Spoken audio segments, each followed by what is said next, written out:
malam semuanya. Oke, sebentar. Oke.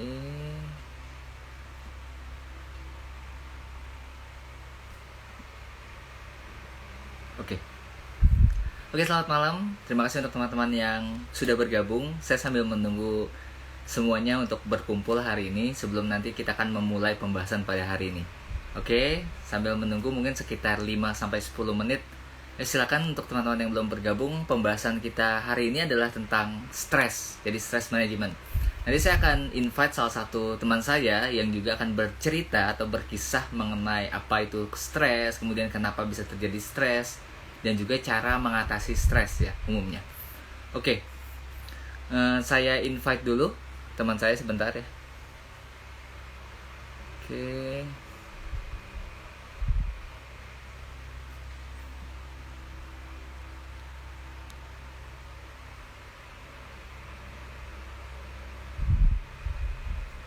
Halo, boleh di komen mungkin profesi atau kotanya di mana nih yang lagi menyaksikan hari ini? Ya. Halo Chris. Halo, Oke, malam-malam. suaranya jelas? Jelas, jelas, jelas. Oke, masih nungguin yang lain, jadi kita mungkin sekitar 2-3 menit biasanya sih sampai kumpul semuanya baru nanti kita bahas materinya. Tunggu sebentar ya. Oke, ya, ya. Oke, boleh sambil bacain komentar, udah ada ya komentarnya. Oke, ada yang dari Banda Aceh, ada yang dari Kerawang. Oke, makasih udah dateng, udah nonton maksudnya. Oke,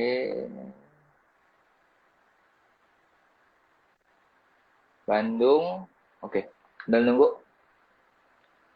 Lagi di mana, Chris? Di rumah, Di rumah ya? ah, Aman? aman, WFH, Oke, full WFH, jadi ya di rumah aja ya. oke. Kita mulai aja kali ya. Udah ada 290-an orang. Biasanya sih sekitar 300-400 nanti akan kumpul. Nanti kita akan bahas. Oke, gue pening dulu ya. Pening, Oke, nanti oke. materi. Terus nanti kita ada Q&A. Ada yang dari Manado, ada yang dari Bogor. Halo semuanya. Halo, Ada yang dari mantap. Makassar. Halo. Oke, udah 300-an. Oke, mulai aja ya.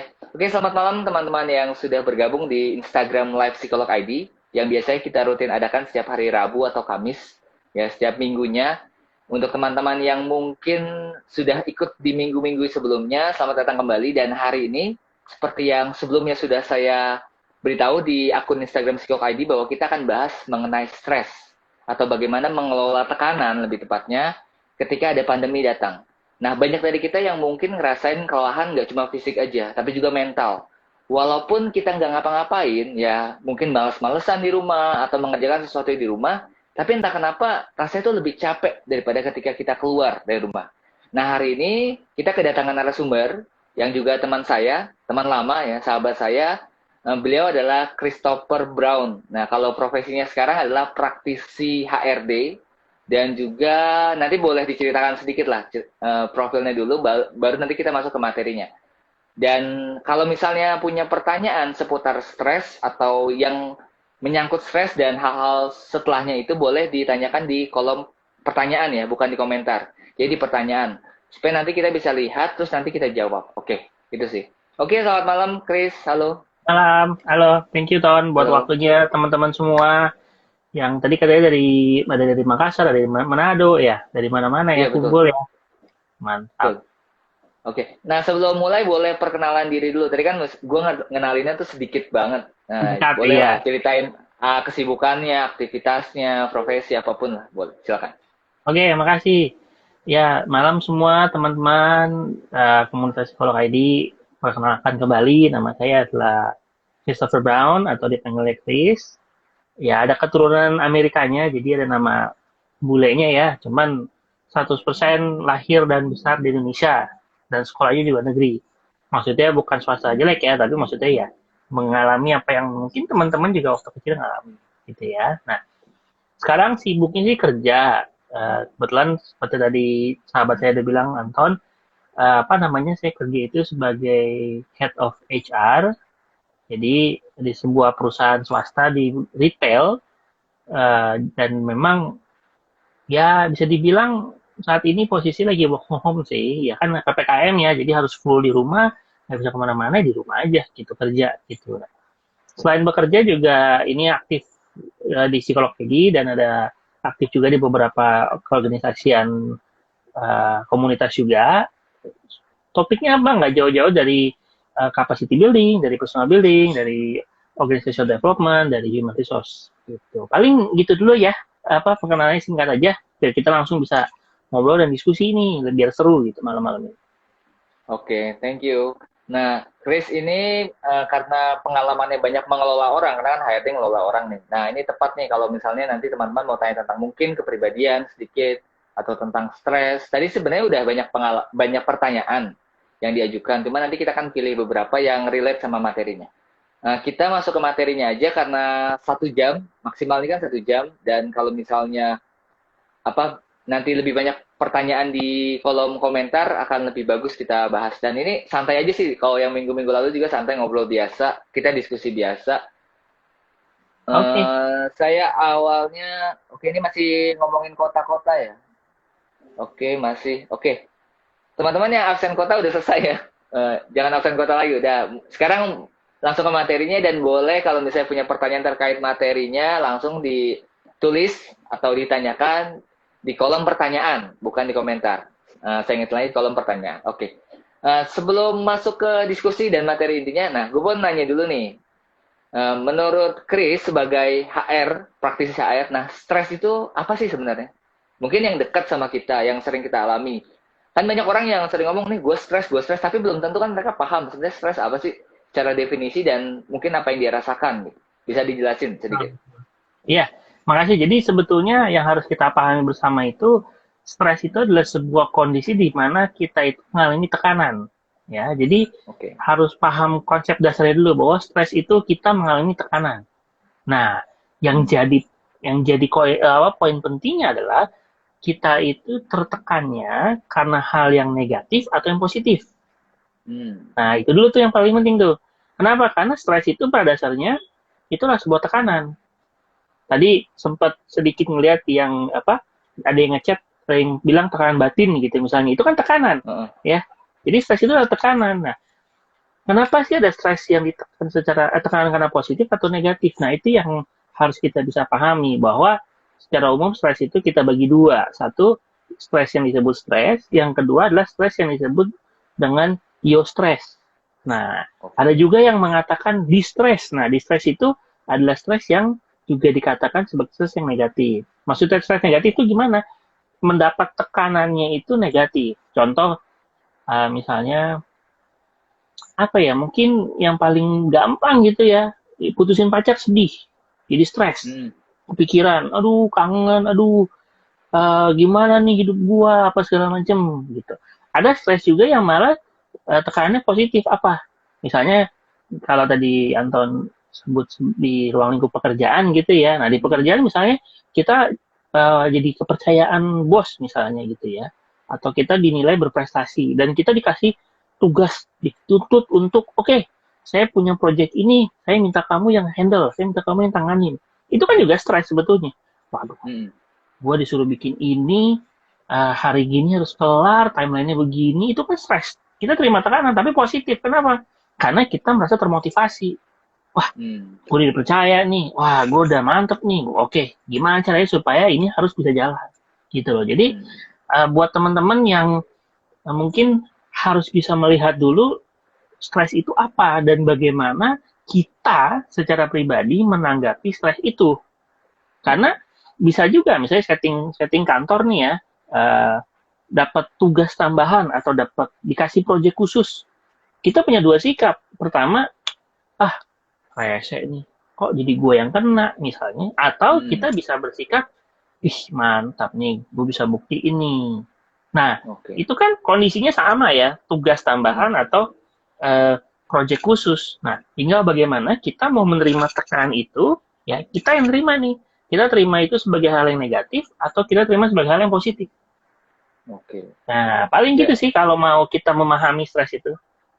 Oh, jadi bergantung persepsi kita ya. Jadi sebuah tekanan mau kita jadiin tekanan yang tadi negatif atau distress Betul, atau eustress yang positif gitu ya. Betul, betul. Karena Jadi kayak tadi kalau diputusin, gimana? gimana sih? Iya kayak Nah, diputusin jadi pacar misalnya. heeh, Kalau diputusin pacar, kita punya pilihan untuk ya sedih, merenung di oke. kamar, nangis. Bukan bilang nggak boleh ya, cuma maksudnya kita punya Mm, pilihan. Atau ya udah dia memang bukan buat gua, lanjutin move on, ngapain? oke, Gitu. oke. Ini sekalian jawabin yang komentar, takutnya ini ya, takutnya kelewat nih, Chris. Iya. Bagaimana kalau misalnya terkait stres, kalau misalnya udah nggak semangat kerja lagi, kemudian Mm, mungkin ada kejenuhan ketika bekerja, mm, gimana mm. mengembalikan semangat itu? Misalnya udah terlalu stres gitu. Oke, sebetulnya sih nggak hanya di dunia kerja ya, dalam Mm-mm. apapun, kayak sekarang WFH, atau mungkin ada PPKM, atau apapun juga, yang paling penting nomor satu adalah kita harus bisa aware. Aware itu maksudnya gini, kita harus sadar kenapa kita stres itu dulu. Jadi kalau Mm-mm. tadi Anton bilang, stresnya karena tekanan kantor, atau mungkin bosen di kantor, atau mungkin suasana udah tidak mendukung gitu, misalnya contoh ya. Mm-mm. Nah, pertanyaannya adalah, dari kejadian di kantor itu yang membuat kita jadi tidak termotivasi apanya? Si pekerjaannya kah? Lingkungannya? Atasannya? Rekan kerjanya? Apa dulu gitu loh? Atau si pekerjaan itu sendiri? Jadi Oke. pertama kalau kita sudah aware ya, setelah kita aware kita harus terima kondisi itu, kita terima dulu. Misalnya ambil contoh gini deh ya, misalnya tidak termotivasi karena bosan sama pekerjaannya gitu ya. Terima dulu Mm. bahwa oke, gue udah bosan nih kerjain beginian. Berarti kan kalau dia sudah aware, tahu bosan karena pekerjaan, dia sudah menerima bahwa memang si pekerjaan itu yang bikin dia tidak termotivasi, maka dia punya satu yang harus dibikin adalah action plan dia apa. Mau bikin apa? Bisa, bos, sorry bos, gua bosan kerja nih. Lu kasih gua kerjaan apa yang bisa gua, biar gua bisa inilah, biar nggak butek gitu, misalnya gitu ya. Atau misalnya memang sorry to say, ada yang memutuskan untuk pindah kerja baru, ambil karir yang Mm. berbeda, gitu ya. Jadi apa namanya, banyak sekali yang bisa menjadi poin. Yang penting apa? Baik lagi ya, ditegaskan ya. Satu, kita aware dulu nih Ton sama kondisi Mm. kita. Yang bikin stres Oke. apanya? Intinya gini, jangan membohongi diri sendiri. Misalnya Mm. kita uh, di kantor lah tadi ya, setting yang Anton sharing ya. Mm. Kita tahu nih yang bikin gua malas kerja itu karena si A. Oke. Ya, tapi begitu ada, kan biasanya kan kalau di kantor itu kan kalau kerja tidak motivasi kan biasanya kerjanya nggak maksimal tuh. Berarti dia Betul. punya dua pilihan tuh, satu ditegur sama HRD atau ditegur sama atasan, bener nggak? Mm. Nah kalau ditegur itu kan pasti tanya, lu kenapa sih? Kok kayaknya bete banget bawaannya? Lu kenapa sih kok Mm. kayaknya nggak semangat sih? Kok bawaannya ngantuk dulu? Iya nih gue lagi bete aja nih sama kerjaan. Nah jangan begitu, itu namanya membohongi diri sendiri. Tapi kita harus Oke. open, dengan catatan kita bisa open untuk mencari solusi. Iya nih Mm. bos, gue ngomong malu tapi off the record ya, maksudnya nih antara kita aja nih, gue nggak semangat karena gue kerja sama si ini gara-gara gini gini gini gitu. Kalau kita merasa atasan kita tidak bisa kita ajak diskusi seperti itu, maka secara fungsi kerja HRD itu punya fungsi kerja untuk mendengarkan curhatan kita, dan itu harusnya menjadi confidential gitu loh. Mm. Nah, kalau boleh kasih contoh gitu, kayak di kantor gua yang gua terapin, Mm-mm. itu gua tanya dulu, lu ngomong sama gua mau curhat kapasitasnya formal atau informal Mm. gitu. Kalau formal, abis lu ngomong gua follow up nih. Oke. Dan beberapa kali ada kejadian tuh. Karena itu formal, ya udah, lu nggak cocok sama siapa? Oke, kapan kita atur, kita duduk bareng. Mm. Nah, gue itu tipe orang yang kalau udah melihat kondisi orang nggak semangat kerja, nggak itu gue ajak ngobrol ternyata karena masalah rekan kerja ya, itu gue obrolin bareng gitu loh. Mm. Sorry itu saya kadang-kadang diskusinya bisa panas banget tuh, bisa sampai, ini bukan buat contoh ya, sekali lagi ya, diskusi bisa sampai gebrak meja. Tapi sebelum mulai kita punya kesepakatan, kita masuk ke sini bareng, selesaiin bareng, keluar dari ruangan selesai. Oke. Gitu. Nah, kalau kesepakatan itu tidak bisa kita bertanggung jawab, gue nggak akan bikin pertemuan itu. Hmm. Gitu sih. Berarti banyak ya Ya. yang suka cerita tentang stres kerjanya mereka dong? banyak banget. Dan kadang-kadang kalau mau dibilang ya, itu porsi mendengarkan. Jadi yang harus kita pahami gini, buat teman-teman yang kalau kita kan dari tadi kan kebanyakan kalau lihat di orang chat itu kan adalah masalah stres, masalah depresi atau masalah Hmm. emosional gitu ya. Berarti kan ini kita sebagai individu yang mengalami itu ya. Cuma harus dipahami juga buat individu yang tugasnya atau bukan ini bukan tugas kali ya. Mungkin yang suka dengerin orang. Nah, ini juga PR nih karena tadi juga saya sempat gue lihat ada yang bilang dia HRD di retail juga gitu ya. Apakah Hmm. di kantornya dia juga mendengarkan kalau ada yang curhat? Problemnya adalah gini, kita mau dengar atau mendengarkan. Kalau dengar itu ya ngoceh ngoceh ngoceh ngoceh. Oh gitu, oke oke. Oh oh iya. Udah gitu selesai. Tapi kalau mendengarkan, kita memberikan respon apa? Ya kita coba lihat keadaannya seperti apa, kita ngobrol, oh gitu, terus oke bisa kita bisa bikin apa ya, kita bisa bantu apa ya, gitu. Jadi stres juga bisa muncul bagi mereka yang tugasnya adalah mendengarkan orang yang stres, Hmm. gitu ya. Jadi kayak emosinya ke transfer gitu ya. Betul, cuma kalau kitanya nggak prepare nih sebagai yang menerima Hmm. transferannya, itu jadi problem juga, gitu. Karena Oke. jangan sampai, misalnya kayak lu nih, lu transfer ngobrol curhat panjang lebar, transfer berarti kan Hmm. transfer emosinya ke gue nih. Tapi Hmm. gue nya dalam keadaan yang tidak siap menerima itu Oke. juga bahaya gitu. Karena nanti bisa aja jadinya ke bawah ke yang lain-lain gitu. Kalau Hmm. boleh mengambil ada yang bilang masalah emosional, mungkin gue jadi emosional. Gue nggak siap, lu cerita sesuatu hal yang cukup berat, akhirnya gue jadi emosional gitu. Itu Hmm. hal yang wajar. Yang penting kita bisa aware dulu apa yang bikin kita stres sehingga kita bisa menjalankan apa yang seharusnya gitu sih. Jadi kalau misalnya poinnya, pokoknya kalau ada stres kita tahu dulu penyebabnya tadi ya, penyebab terus bukan disangkal tapi lebih diakui bahwa emang ini bikin stres. Betul, Kemudian mungkin dihadapi betul, atau cari solusi gitu kan. betul, Ya, betul, kurang lebih. betul. Dari saya kalau yang gue tangkap gitu kan tadi ya. Ya, Nah, kalau betul, misal betul, betul bang. tadi banyak tuh tadi kan sempat gue taruh di kolom komentar bahwa apa yang jadi beda antara stres dan depresi. Nah, jadi gini, Yang membedakan kalau tadi kalau kan masih banyak yang betul, bingung. ya di awal itu kan tadi udah kita bedah ya bahwa stres itu adalah hal yang biasa. Tekanan. Tekanan ya, kenapa? Itu biasa karena kita terima tekanan. Mm. Tinggal bagaimana tekanan yang kita terima sama bagaimana kita menerima atau mempersepsikan tekanan itu, ya. Jadi kita harus paham dulu level di stres di situ. Nah, nanti kalau mau ngebongkar lebih jauh level stres, nanti itu hari Sabtu tuh kita akan bongkar Oke. step-step untuk level stres itu seperti apa. Cuman sehingga kalau kita bicara depresi, itu adalah stres yang sangat berkepanjangan, terlalu panjang. Hmm. Sehingga apa? Banyak hal yang bisa terjadi. Moodnya hilang, nggak bisa tidur, bawaannya kekhawatiran terus, macem-macem Oke. gitu. Bahkan ada yang bisa bereaksi terhadap fisiknya atau kalau dalam ilmu psikologi disebut psikosomatis gitu loh. Hmm. Saking Betul. tingginya stres sampai dia depresi, akhirnya apa? Dia mengalami sakit fisik, tapi begitu cek ke dokter nih, dokternya bilang enggak lu baik-baik aja Hmm. gitu loh. Kalau boleh cerita sedikit pengalaman, dulu gue pernah ngalamin psikosomatis, kenanya di mana di lambung gitu loh. Hmm. Gerd Terus atau apa? mungkin di teman-teman ada yang bilang, ah kalau di lambung mah biasanya semua orang stres kenanya lambung, nggak juga, banyak gitu. Hmm. Ada orang stres atau depresi, saking dia nggak kuat handle-nya, ada yang aduh kayak punggung gue pundak gue berat banget ya, ada yang mungkin bawaannya migrain.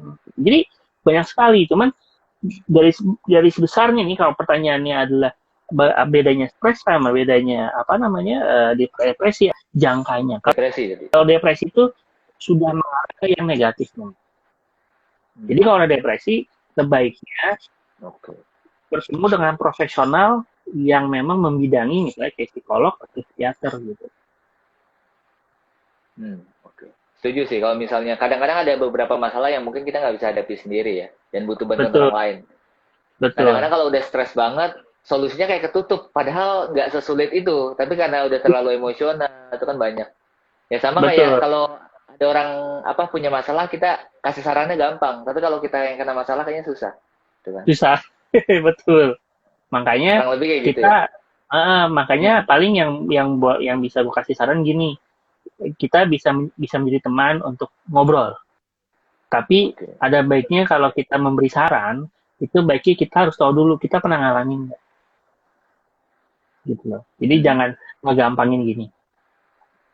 Udah tenang aja, deketin pacar nanti juga hilang kok, nanti juga lu naksir sama orang lain gitu. Tapi kita nggak sendiri nggak pernah pacaran, terus nggak pernah Hmm. putus gitu, ya kan? Nah itu juga kan apa ya? Kita juga harus bisa punya simpati, punya empati juga gitu loh. Nggak bisa Oke. uh, boleh kasih masukan boleh, cuman kita juga harus tahu porsinya untuk kasih masukan sejauh mana.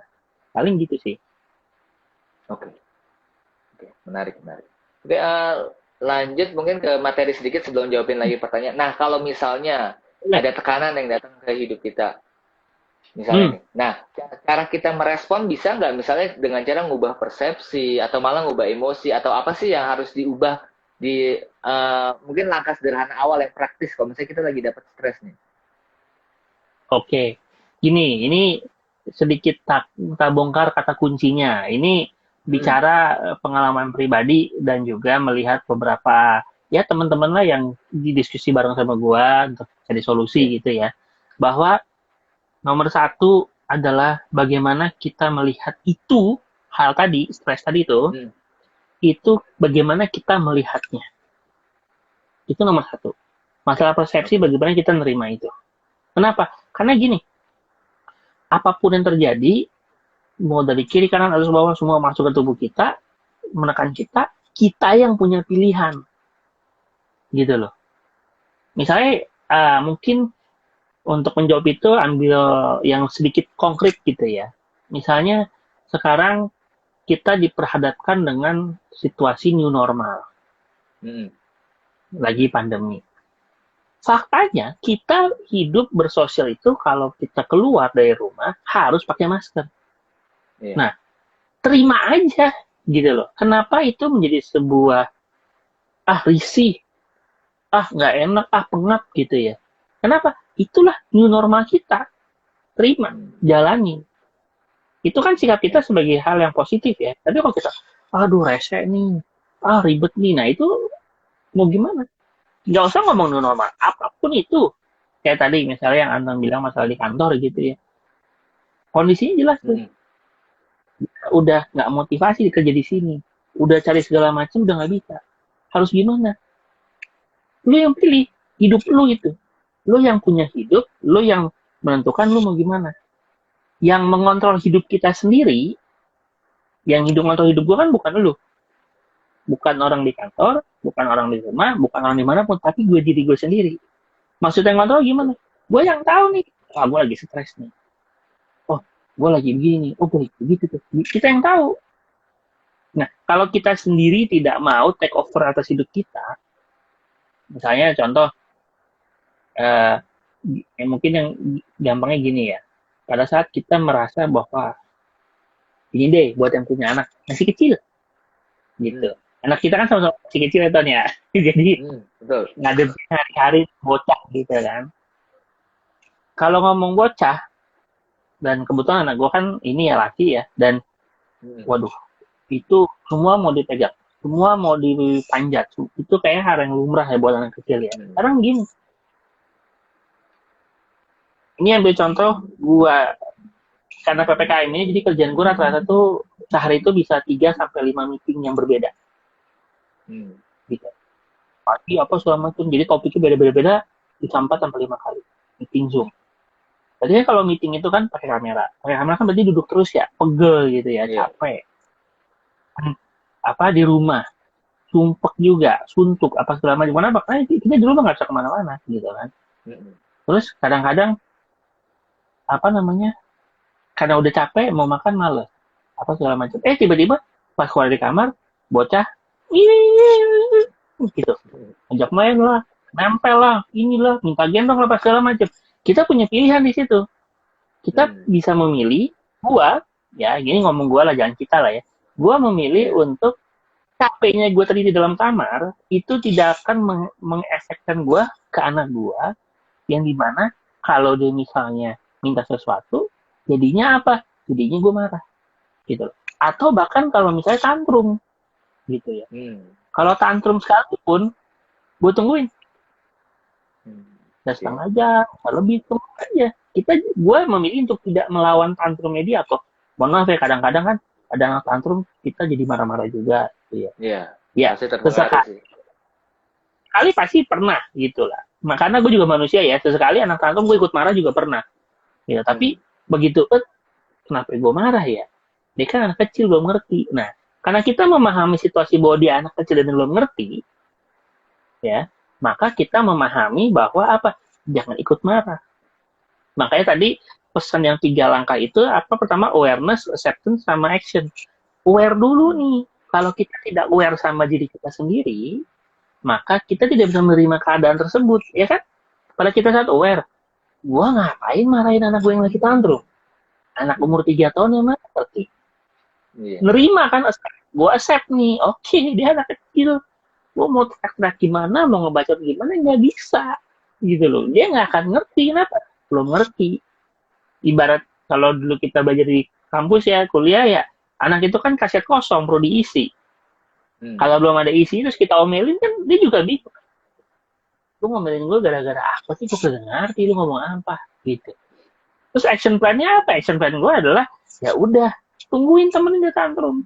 Kalau perlu kita peluk, kita peluk. Kalau perlu dipegang, nggak mau, udah lepas aja. Yang penting kita jaga, jangan sampai dia tantrum, misalnya ya, entah kepalanya kayak judul tembok atau apa, itu yang kita jaga, gitu loh.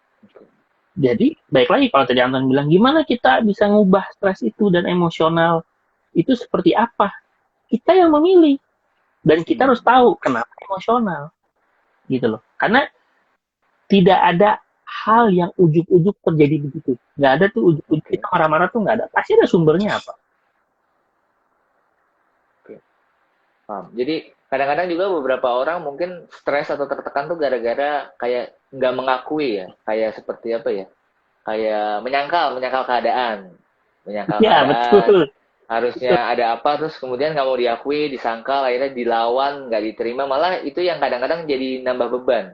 Ya, kadang-kadang ada stres yang mungkin perlu diterima kali ya, baru cari solusinya. Diterima dulu. Betul. Mungkin gini, ini sedikit off track dari pembicaraan kita, tapi kalau buat Anton dan teman-teman yang sekarang join ini, kalau tahu bela diri yang namanya Aikido, nah Aikido itu yang gue pahami ya, karena gue ada beberapa baca literatur apa segala macam dan mencoba mengikuti, itu adalah the way of harmony. Maksudnya gimana? Waktu dia menerima serangan, which is konteksnya stres tuh, serangan itu kan stres tuh, kita akan mendapatkan stres, maka dia bagaimana mengubah energi serangan lawannya itu menjadi hal yang dibalikkan ke dia lagi. Artinya dia tidak melawan si energi itu. Jadi kalau orang belajar Aikido tuh diajarin kalau lu mukul itu gimana sih pukulan itu bisa diambil dan di istilah kata tuh entah dikembalikan ke dia atau nggak dihilangkan energinya. Nah itu sama dengan stres tuh. Kita terima dulu. Terus analisa, baru ini gue stres gitu ya? kenapa? Itu gue mau ngapain? Gue stres kenapa? Gue punya pilihan. Gue mau ambil pilihan positif, ambil negatif. Itu pilihannya kita. Oke, benar. Ini sambil bacain pertanyaan boleh ya, Chris? Boleh. Ya intinya kan tadi teman-teman udah dapat basic. Stres itu tekanan. Kadang-kadang tergantung cara kita memandangnya, tekanan bisa baik, bisa buruk. Cara mengelolanya juga beragam, tapi tadi sudah dibahas ya, ada 3, harus aware dulu, harus menerima dulu, baru nanti ada action. Jadi nggak berhenti di menerima aja, tapi ada actionnya ya. Kurang lebih resumenya seperti itu. Nah, saya sekarang baca pertanyaan yang mungkin relate di pembahasan kita kali ini. Ini nggak tahu relate apa enggak. Mungkin kalau Chris mau jawab, silakan. Kalau misalnya mau di-skip juga boleh sih. Kenapa saya nggak suka banyak orang? Katanya. Kadang terlalu diam kalau misalnya ada di tempat orang banyak. Untuk bisa menjawab pertanyaan itu, kita harus kenalan dulu. Karena kalau kita bicara tidak suka banyak orang, balik lagi. Yang bisa menjawab kenapa, misalnya Anton nggak suka banyak orang nih ya, yang bisa menjawab kenapa Anton nggak suka banyak orang cuma Anton. Oke. bukan orang lain. Cuma mungkin kadang nggak sadar ya, belum ngeh kali ya, belum aware tadi kan, Belum nggak, kadang belum kan. aware tadi. Tinggal pertanyaannya bagaimana untuk kita aware gitu kan. Oke. Ya, berarti untuk yang nanya tadi kenali diri sendiri, kemudian kenali alasan-alasan, perasaan-perasaan, baru nanti kamu bisa jawab sendiri tuh pertanyaan kamu tadi. Ya, kurang lebih seperti itu ya. Ini ada yang Betul. tanya, halo Kak, gimana cara bangkit dari depresi? Kayak nggak punya tujuan setelah hidup sudah berantakan. Depresi, merasa hidup berantakan, nah cara bangkitnya gimana kira-kira? Oke, gini ya. Baik lagi tadi di depan udah gue utarakan bahwa kalau kita gini, diagnosa depresi itu kan sebuah diagnosa ya. Gue depresi Mm-mm. gitu, atau gue stres atau apapun yang kita katakan ke diri kita, itu kan kita mendiagnosa. Ada baiknya sebelum kita mengatakan bahwa gue depresi, ada baiknya kita memang cari tenaga ahli profesional dulu yang bisa mendiagnosa kita Oke, gitu loh. Karena gini, iya betul. mohon maaf ya, Jadi nggak, buat teman-teman yang ambil mungkin di kelasnya psikolog ID ada kan tuh kita belajar hipnoterapi ya kan. Nah itu kan mm, kita kan belajar atau yang mungkin kuliah psikologi ya, terutama yang kuliah psikologi yang belajar kan alam sadar, alam setengah sadar, bawah sadar gitu ya. Nah ini kadang-kadang yang jadi problem juga. Kenapa? Pada saat kita sering ngomong, gue depresi, gue stres.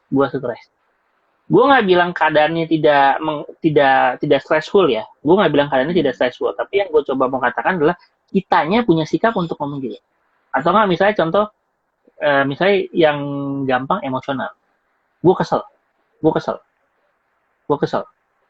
Itu kan terus kita tanam tuh. mm, Nah, begitu kita tanam, kita omongin terus-terusan kan jadi tertanam gitu di mm, dalam kesadaran kita gitu. Nah, itu mungkin yang jadi salah satu pemicunya. Makanya mm. hidup berantakan, ya, Ton, kita kenal udah lama, Ton. Lu tahu betapa hidup gua berantakan dulu. Ya kan? Masa jauh-jauh gitu loh. Lu tahu gitu loh. Hmm, Toh kok bisa? Ya karena tadi. Pertama, mohon, sorry banget ya, mungkin kedengarannya klise. Tapi betul deh. Satu, aware dulu. Kita aware nggak sih berantakannya kenapa? oke. Untuk menjawabin tadi ya, aware dulu berantakannya kenapa? Nggak punya kerjaan. Mungkin ya, ini mungkin ya nggak punya kerjaan. Mungkin kalau berumah tangga cerai atau Hmm, macam-macam. Tapi kita aware dulu, itu terjadi gara-gara apa? Kalau kita tidak bisa aware untuk itu gara-gara apa terjadi, karena kan itu kan kayak efek domino ya. Kalau main domino, didorong satu jatuh gitu ya. Nah pertanyaannya hmm, adalah awal muasal ini yang pertama kali jatuh dorong itu tuh apa? hmm, oke. Kalau mungkin bahasa gampangnya tuh gini, pangkal masalahnya tuh apa sih sebetulnya? Gitu ya. Jadi pada kita tahu pangkalnya, nah sekarang kalau menjawab, gue sih bukan mau gimana, cuma gue berusaha memberikan input yang positif buat yang bertanya tadi, bahwa Hmm, itu pilihannya kamu untuk bangkit dan berdiri. iya, setuju. Gitu. Karena kenapa? Itu hidup kamu, bukan hidup orang lain. Gitu. Hmm, Jangan pedulikan apa kata orang. Tapi kamu itu dikasih kesempatan untuk berada di dunia ini, untuk ada di tengah-tengah masyarakat ini dengan sebuah tujuan.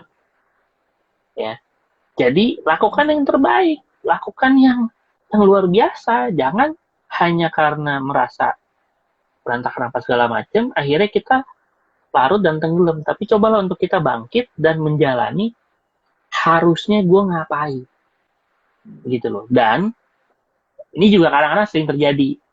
Kadang-kadang kita ngobrol sama orang yang salah. Ini yang bahaya. hmm, Maksudnya salah dan bahaya tuh gimana? Kita bicara sama orang yang dimana orang itu bilang, iya emang lu hidup tuh kacau. Nah, kalau hmm, sorry ya, kalau gue pribadi nih ngobrol sama seseorang atau temen dan jawaban dia begitu, gue langsung tutup pintu. oke. Gue ngobrol sama lu biar gue tuh bisa punya jalan keluar, tapi gitu gue ngomong sama lu, kenapa lu bilang dia bener hidup gue berantakan? Gue tahu Hmm, hidup gue berantakan, cuman gue mesti gimana, makanya gue ngomong malu. Lo malah ikut-ikutan bilang gue berantakan. Kalau gue pribadi sih gue tutup pintu. oke. Bertemanlah di tempat yang positif. Hmm. Gitu. Jadi tadi ya yang pertama Apalagi, poinnya jangan nge-label dulu ya. Tadi kan bilang depresi harus ada asesmen yes, dari profesional itu yang pasti. Itu yang betul, kedua, kalau mau bangkit itu pilihan. Ya, yang betul, bisa bangkit sendiri-sendiri ya diri sendiri, betul tadi. Kemudian kalau betul, misalnya lingkungannya masih toksik, masih ada yang bermasalah di lingkungan, berani untuk tinggalkan lingkungan itu. Pindah ganti betul, lingkungannya. Lanjut pertanyaan betul. berikutnya, cara Ya, terbaik berurusan dengan trauma yang sudah menghantui belasan tahun. Misalnya ada trauma apa, cara terbaiknya untuk mungkin, ini berurusan maksudnya mungkin menghadapi atau menyelesaikan kali ya. iya. Oke. Kalau udah ngomong trauma, sorry to say, itu baik lagi jawabannya ngomong sama profesional. Ngomong Hmm. sama yang memang bidangnya di mental health. Kenapa? Karena kalau ngomong trauma itu tuh bukan per sehari 2 hari terus berubah, enggak. Itu ada stepnya, ada aktivitasnya, ada cara-caranya apa segala macam. Kalau gua dan lu, jangan lu lah. Kalau lu kan memang udah memang secara profesionalisme memang menghadapi secara langsung orang trauma ya. Tapi kalau buat gue pribadi kan, gue tidak punya gelar atau praktek langsung terhadap orang menangani orang trauma. Yang gue punya hanya teorinya. Tapi ya kehidupan sehari-hari yang nemuin orang trauma dan coba ngebantu sesama teman ya, itu juga beberapa Hmm. kali juga sering. Cuman jawabannya sama, mungkin klise tapi ini penting. Itu pilihan lu untuk mau trauma atau tidak, Hmm. gitu loh. Sharing sedikit, gue juga punya trauma dulu, gitu loh. Oke. Saking punya traumanya, apa? Gue itu, mungkin gue gak bisa cerita secara utuh ya, tapi yang bisa gue katakan adalah, gue itu super sangat gampang khawatir terhadap suatu hal yang Hmm. menyebabkan gue itu nggak tenang. Oke. Jadi memang memang ada insiden trauma waktu kecil, dan itu menghantui gue sampai berapa puluh tahunan lebih ada gitu ya.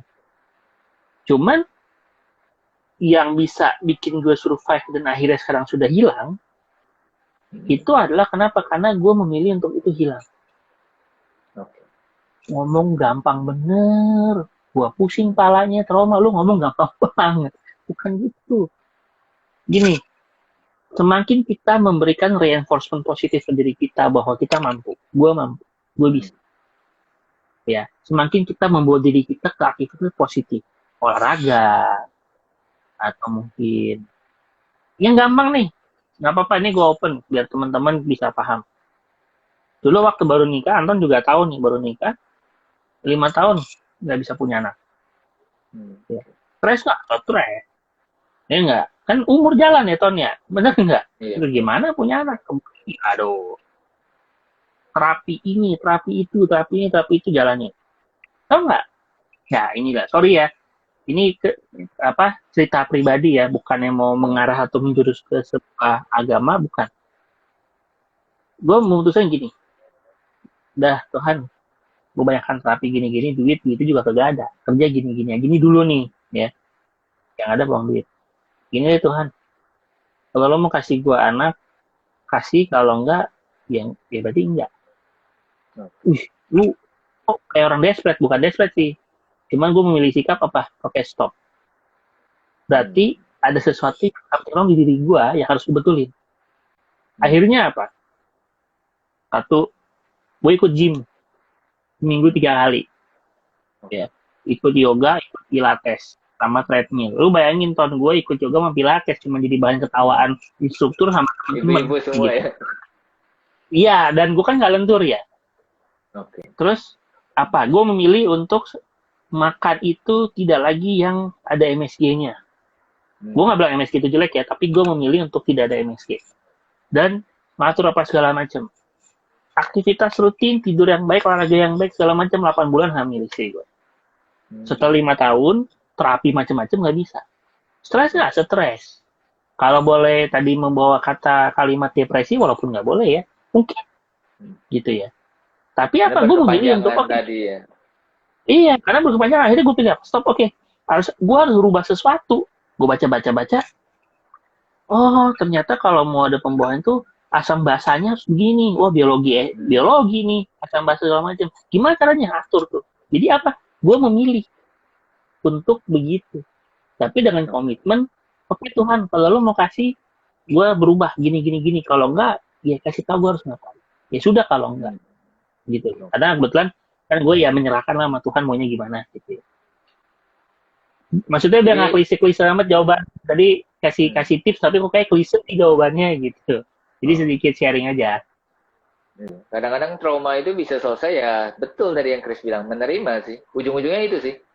Ujung-ujungnya terima kejadian, terima sepahit apapun mungkin peristiwa di masa lalu. Nanti endingnya seperti itu. Berbagai teknik self-healing, teknik terapi, ujung-ujungnya adalah penerimaan diri nantinya. Penerimaan setiap kejadian.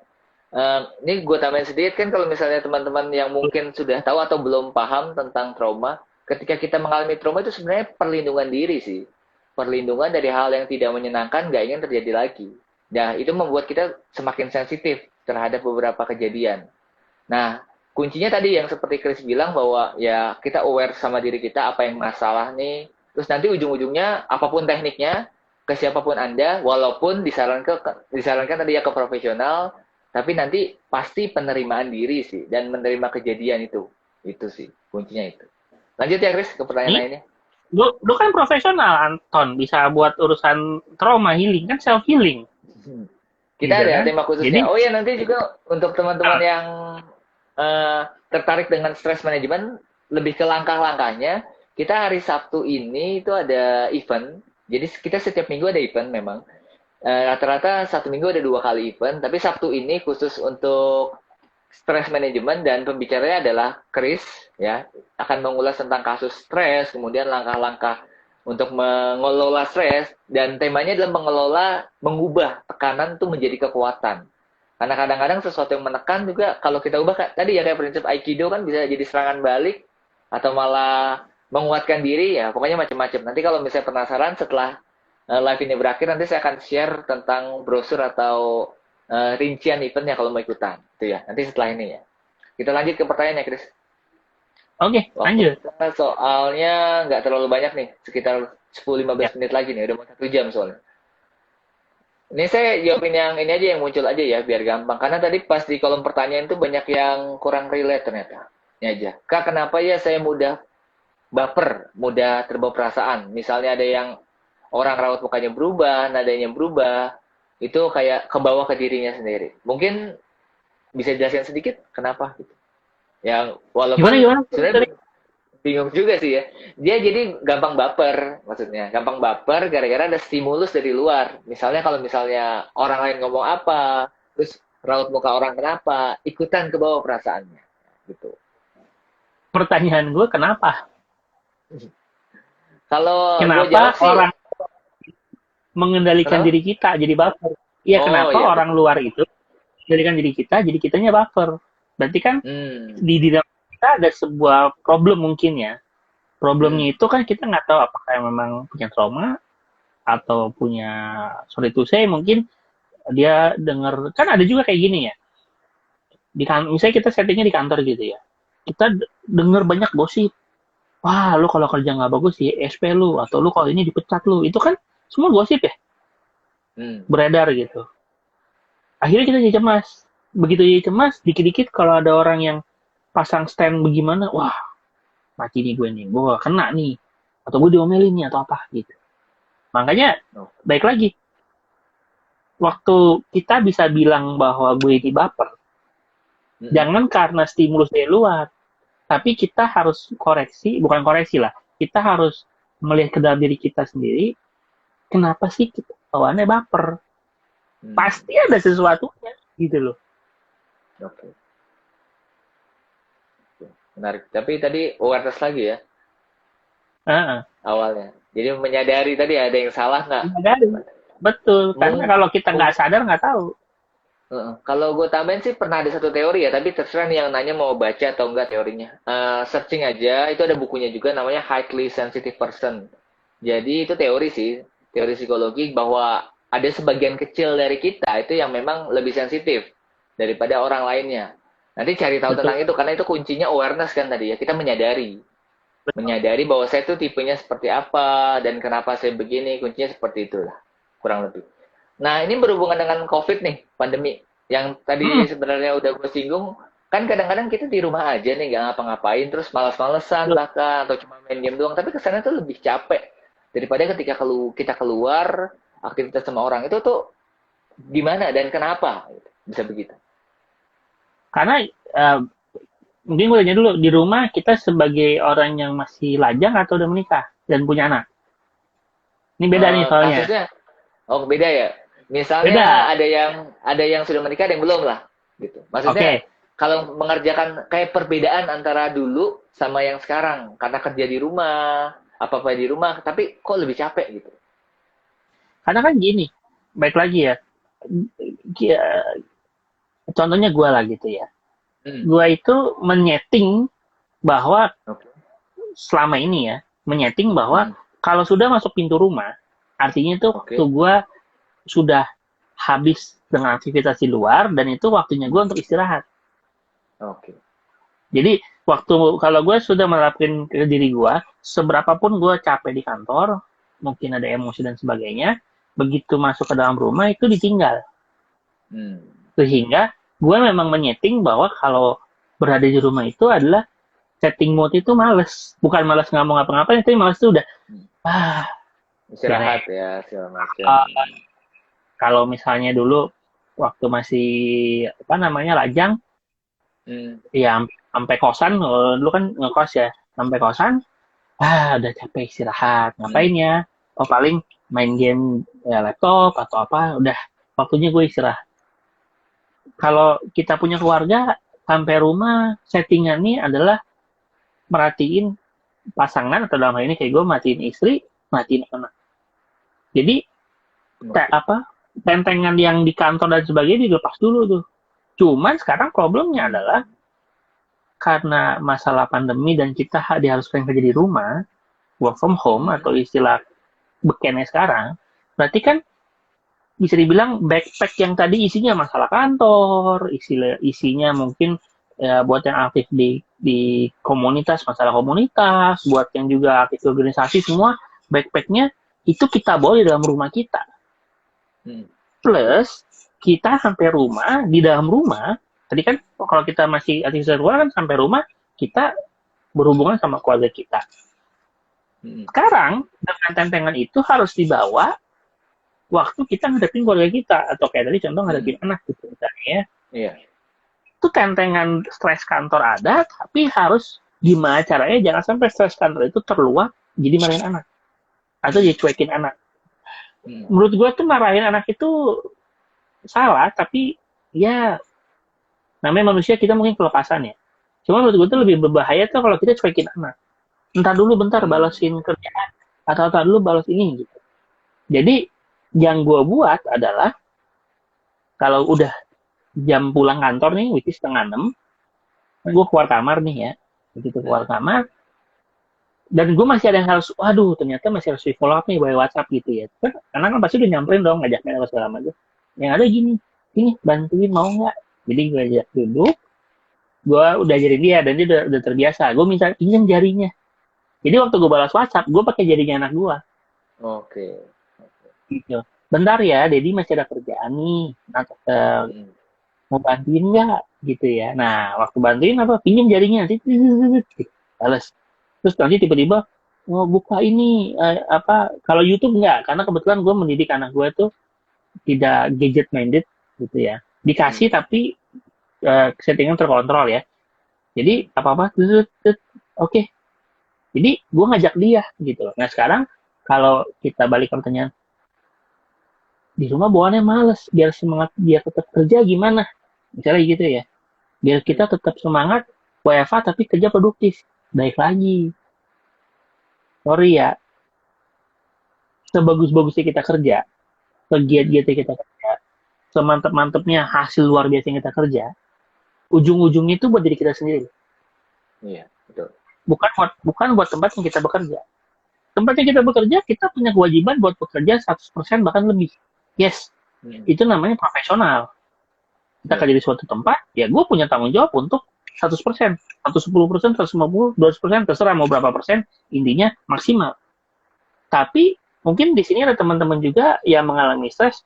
Iya nih, gue udah maksimal tapi gue tetap tidak dipandang misalnya gitu kan ada tuh kasus kayak gitu ya udah work Hmm. from home kerja maksimal dicurigain tidur ada yang begitu juga wah lu misalnya bosnya bilang gua WhatsApp lu kenapa lu balas setengah jam lama banget tidur ya kita kan jadi sialan kan kamu gue lagi ngerjain ini curigaan amat perlu gue video gue kirim nih bahwa gue capek kerja gitu misalnya ya ya kita jelasin aja dan kalau tidak mau terima ya sudah kenapa hasil kerja kita yang berbicara dan nanti pada saat kita sudah bekerja maksimal dan ternyata sorry itu say di kantor tersebut kita masih tidak dianggap Oke. pertanyaan gue sederhana waktu lu ngelamar kerja ke tempat lain di interview nih Hmm.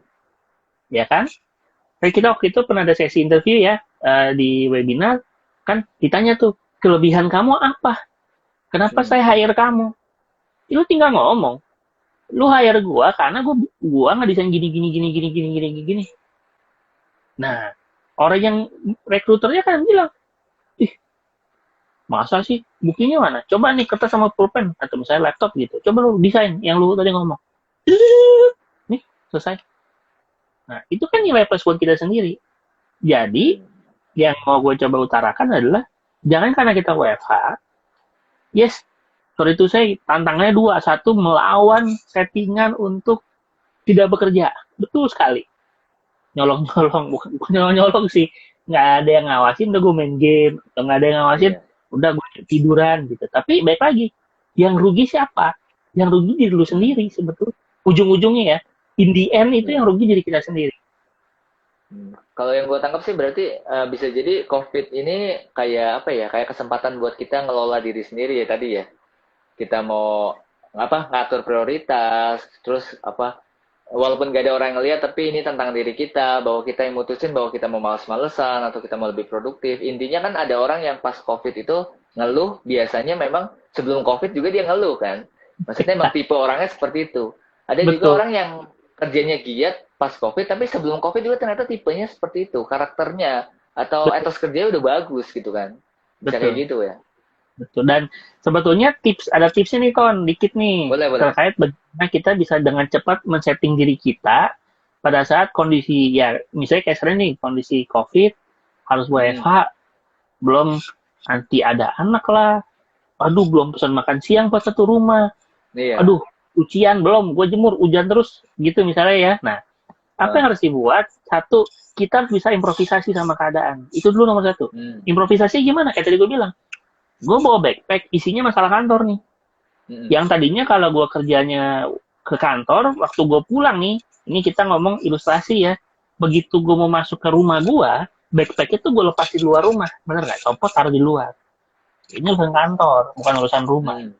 besok pagi gue mau ke kantor backpacknya gue ambil tuh pas gue keluar pintu gue pakai gitu ya karena pertanyaannya adalah bagaimana backpack itu harus gue pikul 24 jam sorry itu saya ya namanya WFH jadi 24 jam gitu loh Hmm. apalagi kalau kayak gue kan HR dan kepala departemen lagi ya jadi kadang-kadang tuh kalau ada urgensi apapun apa segala macem ya harus siap jam 11 malam jam 12 malam gitu bagian dari tanggung jawab dan profesionalisme itu oke gitu loh tapi waktu kita bawa itu kita improvisasi oke gue masih harus follow up nih anak gue ngajakin main gue cuekin dia nuntut gue omelin tuh gimana gue ajak aja kita yang kontrol kayak tadi tuh pinjam jadi sini pinjam yang kedua kalau kita udah improvisasi bisa menyeting kita adaptasi sama keadaan yang baru adaptasi keadaan yang baru apa ya ini sekarang keadaannya faktanya nih soal itu saya faktanya gue kerja di rumah gue harus ngelawan males harus ngelawan eh,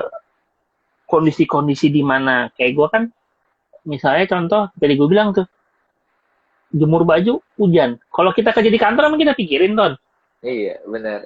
ih gue jemur baju kagak kering hujan kan enggak kenapa karena gue di kantor sekarang gue di rumah gue tahu ya udah kering hujan ya gimana benar gak nah Pokoknya pengen begitu kita ngangkat dulu udah gitu ya.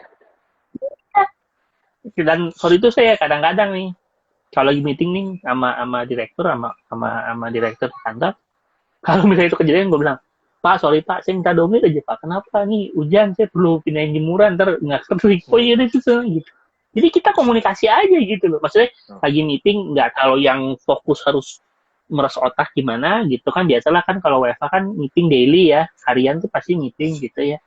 Ya ini kita ngomong aja gitu. Atau enggak, Pak, sorry Pak, ada yang ngetok pintu nganter paket misalnya. Ya kan? Kalau kita kerja di rumah, emang kita peduli dengan nganter paket?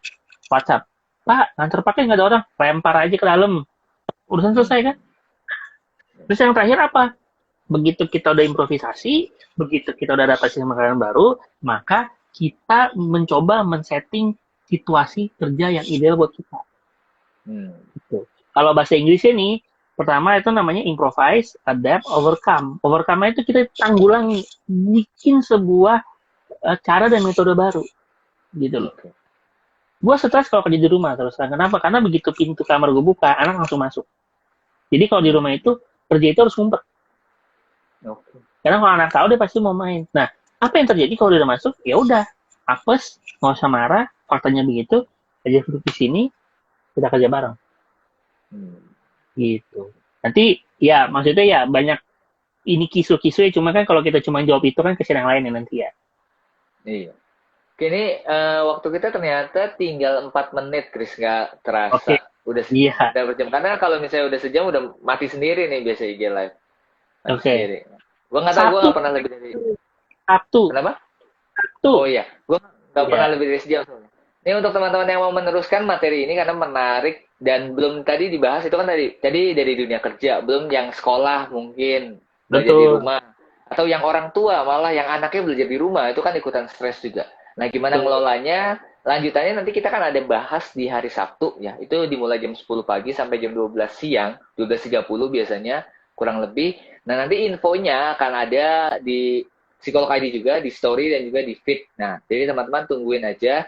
Dan rekaman dari live ini juga akan kita simpan, akan kita posting juga di beranda. Dan terima kasih sebelumnya untuk Chris udah sharing tentang materi kali ini, tentang banyak kasus yang dihadapi, materinya relate sama kehidupan kita sehari-hari, yang kerja, yang jadi orang tua. Dan untuk teman-teman yang sudah menyaksikan dari awal sampai akhir, ada yang tadi keluar masuk, itu wajar sih ya, jaringan segala macam. Terima kasih. Nanti kalau misalnya butuh siaran ulang, ditonton aja di berandanya kita. Dan setiap hari Rabu atau Kamis, kita akan mengadakan live lagi dengan tema-tema yang beda, ya beragam. Kalau sebelumnya bahas tentang karakter, hari ini bahas tentang stres. Minggu depan kita akan bahas sedikit tentang, kalau saya nggak salah sih, tentang analisa tulisan tangan. Jadi tetap tungguin minggu depan. Dan kalau yang mau daftar tentang stress management lebih lanjut, sama Chris juga pembicaranya nanti, boleh setelah ini tungguin di Psikolog ID. Itu sih. Ada kata terakhir atau beberapa kalimat, Chris, untuk tutup? Iya, paling cuma satu. Baik lagi, ini hidup kita yang atur, kita yang kontrol. Jangan biarkan keadaan mengontrol diri kita sendiri. Tapi kita yang kontrol keadaan. Karena hidup itu milik kita, bukan milik keadaan. Oke. Paling itu aja sih. Thank you. Terima kasih, Chris. Thank you. Oke. Sampai ketemu lagi nanti di hari Sabtu. Oke. Oke. Dah semuanya.